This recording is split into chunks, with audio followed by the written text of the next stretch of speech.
Xpeng P7 mashinasi to'liq elektromobil, 750 km zapas xod, 590 ta ot kuchi, oldi va orqasi tortadi. 0 dan 100 gacha atigi 3.7 sekund.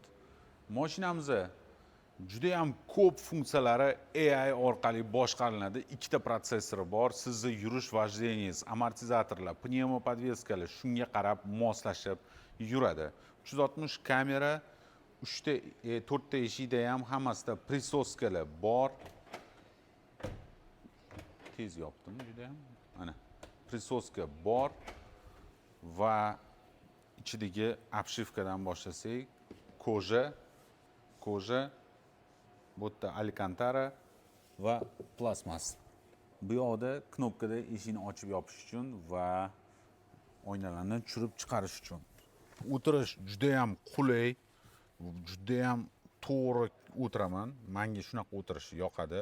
Rolli bemalol na vylет, kirg'izish, tepa past qilish mumkin. Head up display, infrakrasniy kamera uxlab qolmasligingizni ko'rsatib turadi, ya'ni kuzatib turadi.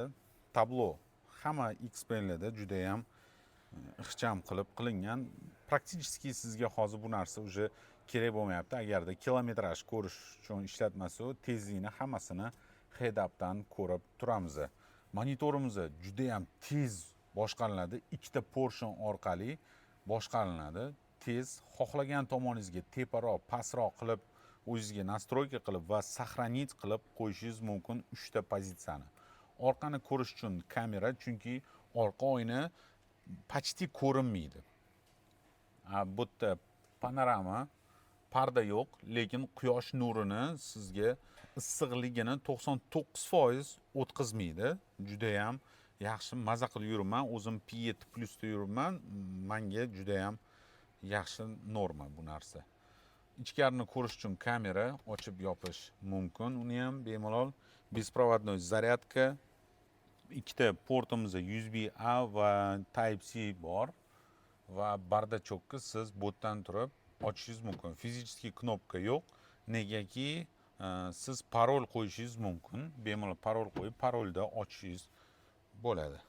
Xo'p, bu yerdagi podlokotnikda ichida juda ham chuqur va atirlari bor. 3 xil atiri bor. Hidlari juda ham приятный. Hop. Orqa ko'rinishiga keladigan bo'lsak, mashinani faralari ham xuddi oldi kabi juda ham ajoyib. Spoilerlari 3 xil pozitsiyada boshqariladi. Bu yoqda fizический knopkadan siz ko'tarib ochishingiz bo'ladi. Ikkitadan kamera va bu yoqda bagaj bo'yiga unaqa katta bo'lmasligi mumkin, lekin uzun juda ham. Tagida yana nisha bor, biror bir narsalar solib qo'yishingiz uchun.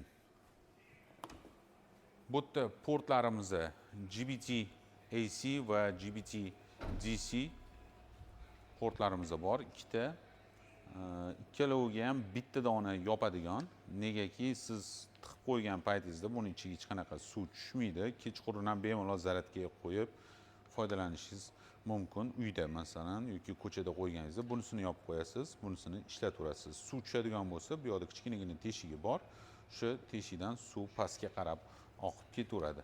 Knopka orqali va yopib qo'yishingiz mumkin. 4 ta sideniyada obduv, обогрев, massaj funksiyalari bor va passajirskiy sideniyamizda nolvoy gravitatsiyani ham qilish mumkin. Mashinamizning narxi 50 ming, 3 yil garantiya, 100 ming kilometr. Master account, rus tili, programma, hamma narsa qilib beriladi. Xpeng ofitsial O'zbekistonda kelaverasizlar, sizlarni kutib qolamiz.